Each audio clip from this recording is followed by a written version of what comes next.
Bismillahirrahmanirrahim. Alhamdulillahi rabbil alamin. Wa sallallahu wa sallam wa baraka ala sayidina wa habibina Muhammedin wa ala alihi wa sahbihi ajma'in. Shumë i dashur imam, të nderuar vëllezër të pranishëm. Është një kënaqësi shumë e madhe që sot në këtë ditë të mallnueshme të xumas, në këtë muaj të shenjtë të Rexhepit, e në pra këtë muaj të mallnueshëm të Ramazanit, me kënë bashkarisht sot në këtë xhami të lashtë, në preshevën e besimit, e qytetarisë, e kulturës, e vlerave më të mira të besimit, e të dashurisë për vatanin, e të rujtjes së trashëgimisë së të parëve. Po vinim së bashku me Hoxhën Leutrim, edhe më tregoj një detaj shumë të bukur që ma zbukuroi në fakt ditën edhe ma shtoi edhe ma shumë kënaqësinë e prezantimit sot në mesin tuaj, kur pam xhaminë e Ibrahim Pashës, xhaminë e Ibrahim Pash Bushatliut të Shkodrës. Edhe thash subhanallah, duket sikur Zoti i gjithësisë na ka lidhur ne nga Shkodra e ju këtu në Preshev me njëri tjetrin nëpërmjet të shkuarës e burrave të mirë, të besimit, e të vlerave kombëtare, por jo vetëm, që ishin, punuan dhe lanë gjurmë, nëpërmjet të cilave i kujtojmë, duke i përkujtuar njëri tjetrit rëndësinë e madhe që ka rujtja e besimit, trashëgimia e vlerave dhe përkujdesja për t'i trashëguar edhe atyre që kemi përgjegjësinë e tyre këto vlera dhe këto mirësi të mëdha të besimit tonë. Të dashur dhe shtret, ka një ngjarje shumë interesante që e kam për zemër dhe përpiqem që në mezhlise të ndryshme ta vendos para turve të besimtarëve. Ju e keni parasysh që në fillimet e thirrjes islame, vështirësitë e thirrjes ishin të shumta, pejgamberi alayhi salatu wasalam dhe sahabët ishin në kushte jashtëzakonisht të vështira. Megjithatë sakrifikuan dhe u përkushtuan për hir të Allahut azza wa jall dhe e ruajtën fenë e Zotit. Na e trashëguan atë dhe na e përcollën në mënyrën më të mirë brez pas brezi. Dhe në ditët e para të thirrjes islame, pejgamberi alayhi salatu wasalam duke pa vështirësitë që kalonin muslimanët e parë, i udhëzoi që të emigronin, të largoheshin nga vendlinja. A është e lehtë me ikë nga vendlinja? Nuk është e lehtë, mashallah. Dhe një pjesë e mirë e juaja e dini këtë më së miri.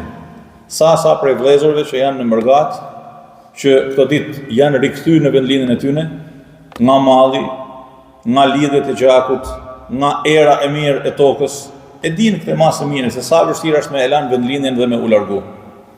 Ku shkuan ata? Shkuan në një vend për të cilin pejgamberi alayhi salatu wasalam tha se atje është një mret i krishterë, por tek i cili nuk i bëhet pa drejtësi dikujt. Një mret i drejtë.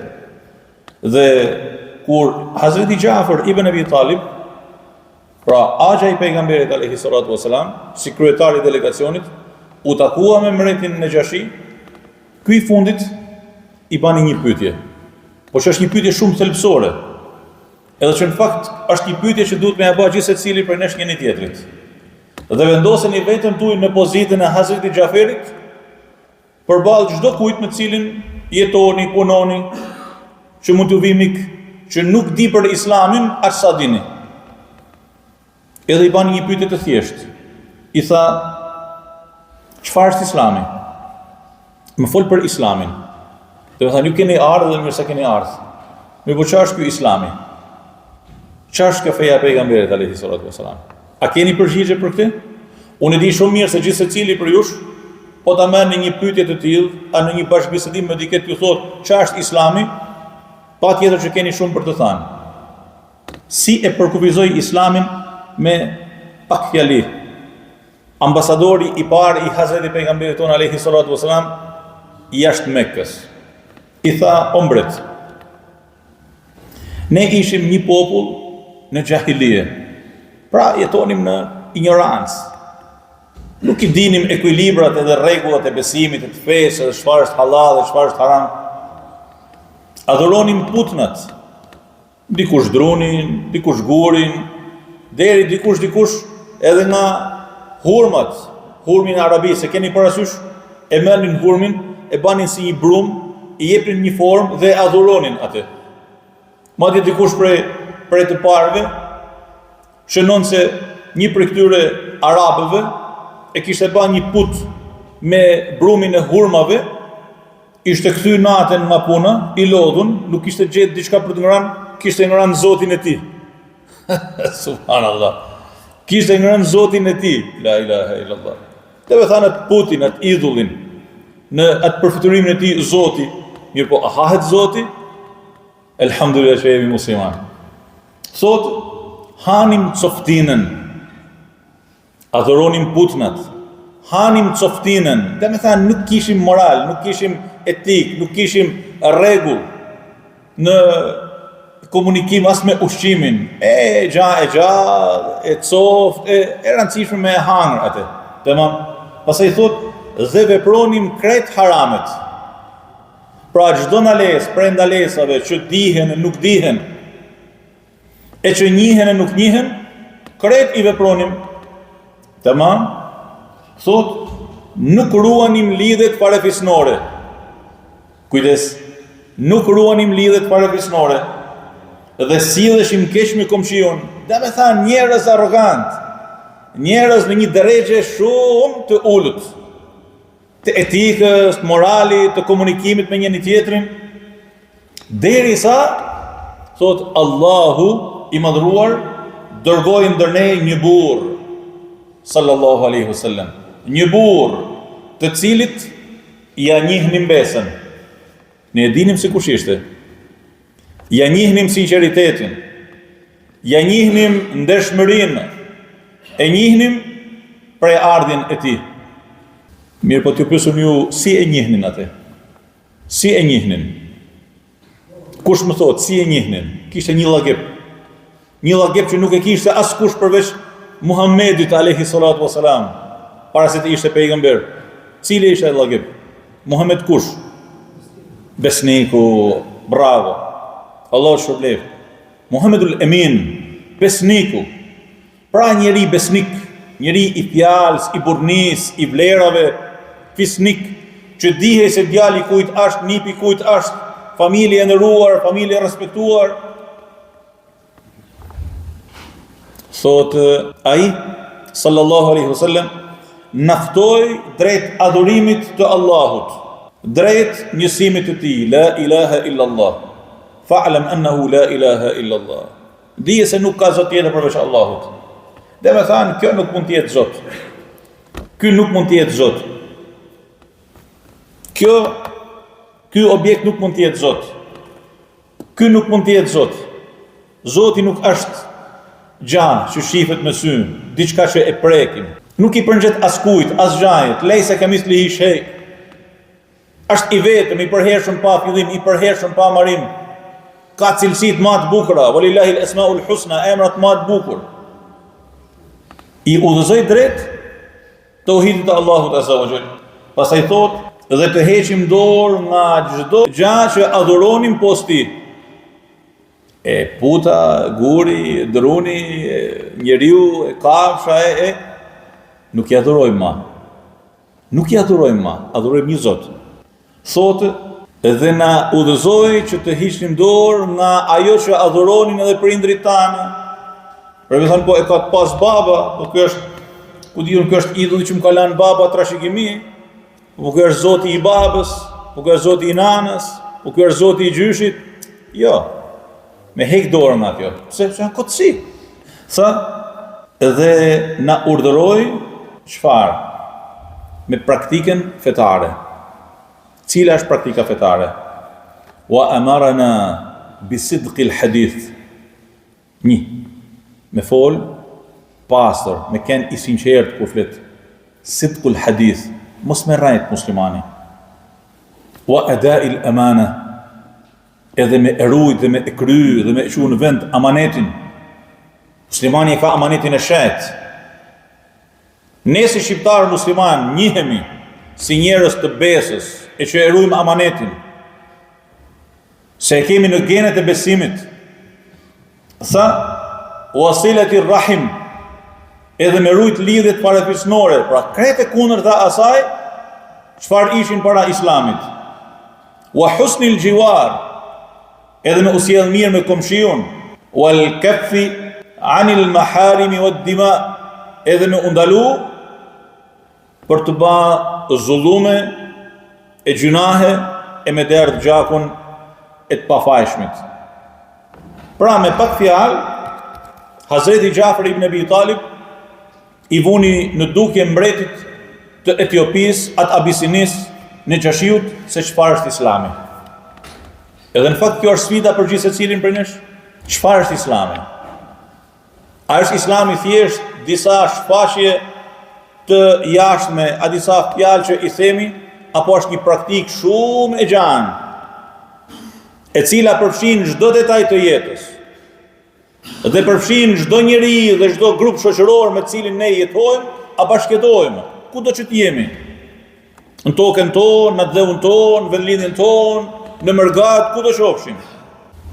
Kujdes, muslimanët teksa përpiqen me praktiku këto udhëzime të pejgamberit alayhi salatu wasalam, në fakt nuk kanë nevojë me eftu tjetrin drejt islamit, sepse vepra e tyre e fton tjetrin drejt islamit.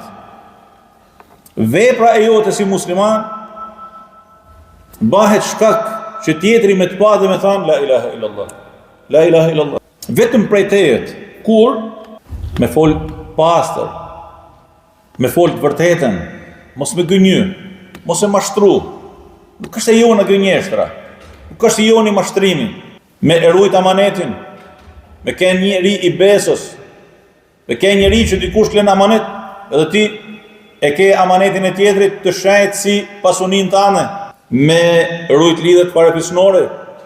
A nuk ankohemi sot për problemet të ndryshme që kemi në familjen tonë shqiptare, për ngrirjen ma shumë se sa temperatura e ullë që është jashtë, të marrëdhënieve parafisnore.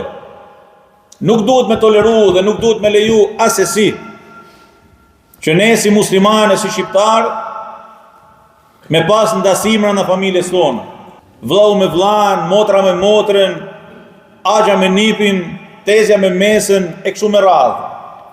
Asesi nuk duhet me toleru me e pranu një gjatë të tillë. Dhe duhet me u përpjek që edhe aty ku gjejmë raste që muslimanët, shqiptarët nuk komunikojnë me njëri tjetrin, me pas këshilla, burrash të urtë nga xhamia, nga lidhjet tona shoqërore, që kanë një rol shumë të rëndësishëm në shoqërinë tonë, këshilli i pajtimtarëve. Dhe kjo është një këshill për imamet të gjitha xhamive tona shqiptare. Krijoni urgjentisht këshillin e pajtimtarëve. Me kriju këshillin e pajtimtarëve dhe me evidentu çdo familje dhe çdo rast ku shqiptarët nuk shkojnë me njëri tjetrin, me i ul, me i fol, me i tërheq vëmendjen, me i bashku, me e forcu harmoninë dhe vllazninë në mesin tonë. Se jeta kësaj bote është e shkurtër të dashurit e mi. Është shumë e shkurtër. Hazreti Omeri, radiallahu anhu, e pagoi një person 1 dinar. I tha të më vish her pas here dhe të më thush, o Omer, ki e frikë vdekjen, prap do të vi vdekja, ki e frikë vdekjen, pra jeta është e shkurtë. Dhe vinte ai djaloshi dhe i thoshte, o i pari muslimanëve, ki e frikë vdekjen, ja jepte 1 dinar. Ki e frikë vdekjen, ja jepte. Derisa një ditë i tha, mos hajde ma. Khajri inshallah, çka ka baba ki? Pse mos më ardh ma? Sa nga sot nuk kam ma nevojë që të më vish. I tha pse? Sepse më kanë dalë thinjat e bardha. Dhe thinjat e bardha janë lajmëtar i vdekjes. Nuk kam ma nevojë. Sa herë që shoh veten pasqyrë e di se këto thinjat e bardha janë sinjal. Kujdes. Sot edhe djem të ri po thihen para kohet.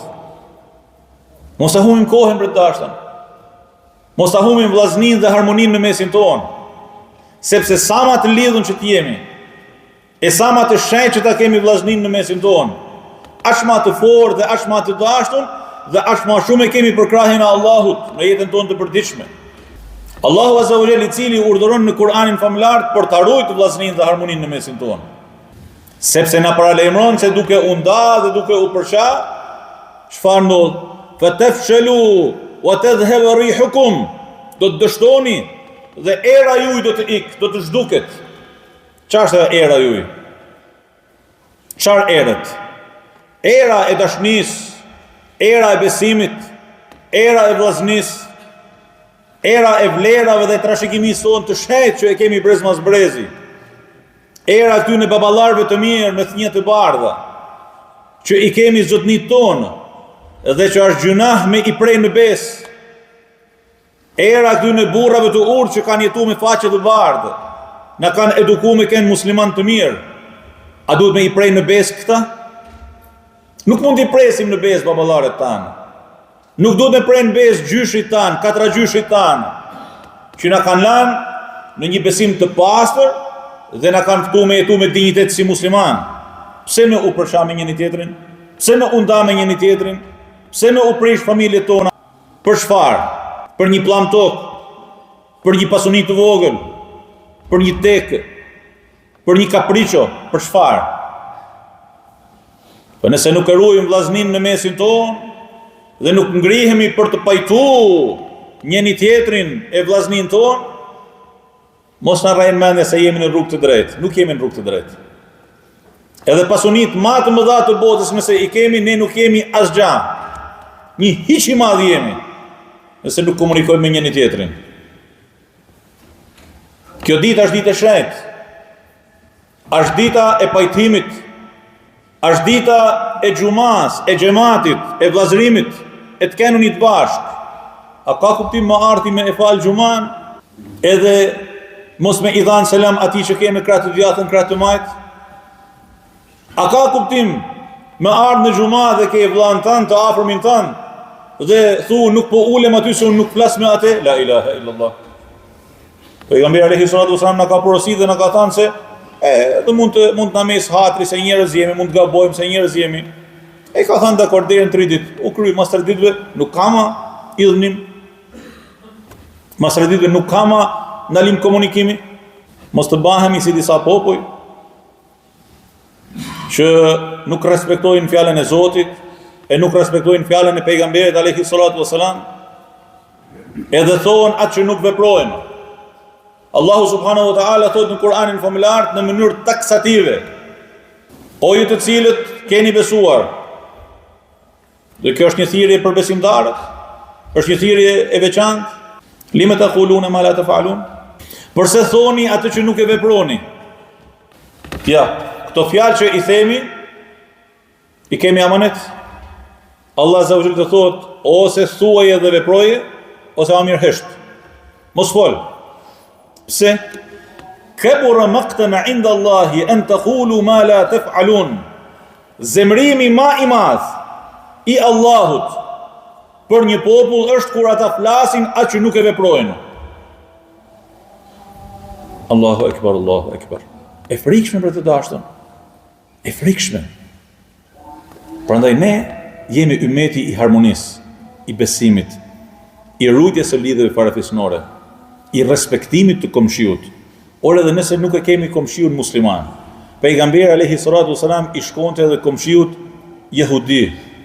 Ju kujtohet rasti i djaloshit të vogël që ishte në prag të vdekjes dhe pejgamberi i shkoi ta vizitonte. Madje i ati i atij fëmije i sa ndëgjoje të dërguarin e Allahut. Kjo se ishte komshi i mirë apo se ishte komshi i keq?